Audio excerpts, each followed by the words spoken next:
Bonjour à tous et bienvenue dans cette nouvelle vidéo. Ce schéma bilan résume tout ce que nous avons dit sur les besoins des cellules végétales et des cellules animales. On présente ici dans ce cadre vert ce qui se passe chez les végétaux. Dans le milieu de vie, on trouve de la matière minérale, du dioxyde de carbone, du dioxygène, des sels minéraux, de l'eau. On trouve également de l'énergie lumineuse. Nous avons vu que les cellules végétales étaient capables de réaliser deux types de réactions. Les cellules végétales sont capables de fabriquer de la matière organique, du glucose par exemple, qui est un sucre, un glucide. Les cellules végétales sont également capables de fabriquer de l'énergie qui permet leur fonctionnement. Pour fabriquer la matière organique, les cellules végétales sont capables de réaliser la photosynthèse. Photo signifie que la fabrication, la synthèse, se fait à partir d'énergie lumineuse.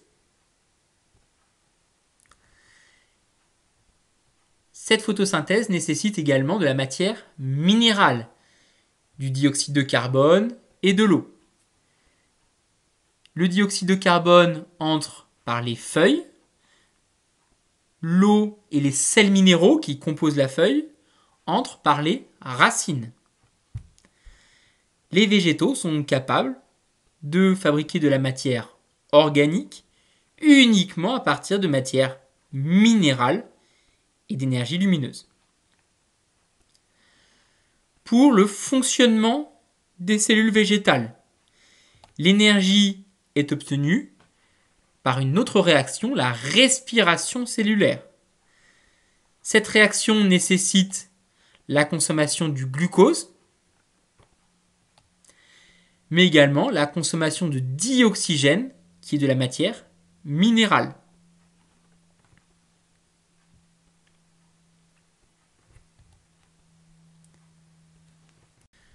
Intéressons-nous maintenant aux animaux.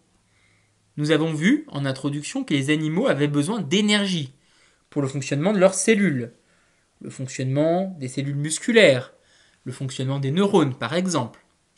Cette énergie est réalisée à partir de la respiration cellulaire. Cette respiration cellulaire nécessite des glucides et du dioxygène. Les animaux ne sont pas capables de fabriquer leurs propres glucides. Ils sont donc obligés de consommer de la matière organique d'origine végétale. Cette consommation se fait grâce à l'appareil digestif.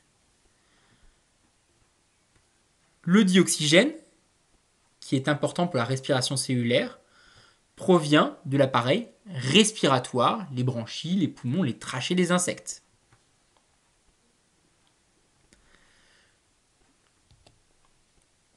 Les animaux fabriquent également leur propre matière organique. Ils fabriquent leurs muscles, leurs os. Pour fabriquer la matière organique, ils ont besoin de matière organique déjà produite. Elle va donc transiter par l'appareil digestif. Mais ils vont également avoir besoin de matière minérale, comme le fer, le zinc, le sélénium, etc. Tous les sels minéraux qui transitent également par l'appareil digestif. Résumons tout ce que nous avons dit sur ces trois schémas. Il faut retenir que les cellules végétales sont capables de réaliser deux types de réactions. Elles sont capables de réaliser la photosynthèse, c'est-à-dire la fabrication de matière organique à partir de matière minérale, et elles sont capables de réaliser la respiration cellulaire, c'est-à-dire la fabrication d'énergie à partir de matière organique et de matière minérale.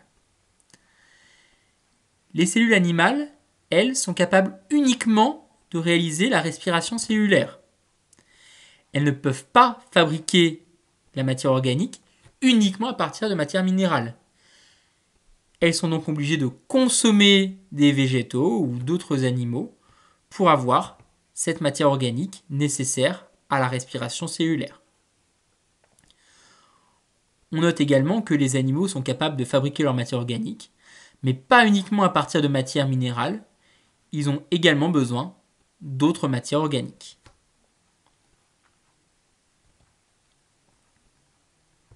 Dans ces différents cours, nous avons vu que les cellules animales et les cellules végétales avaient besoin d'énergie pour réaliser leurs différentes activités.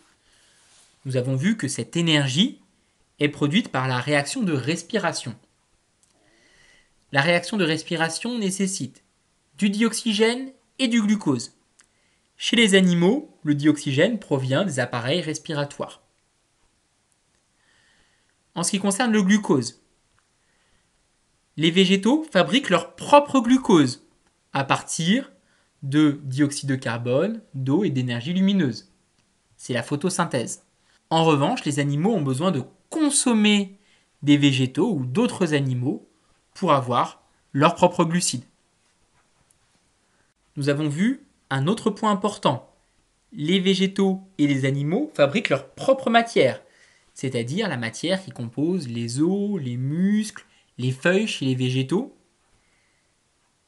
Pour fabriquer leur propre matière, les animaux prennent de la matière minérale et de la matière organique qui provient de l'alimentation, alors que les végétaux, là encore, sont capables de fabriquer leur propre matière organique uniquement à partir de matière minérale.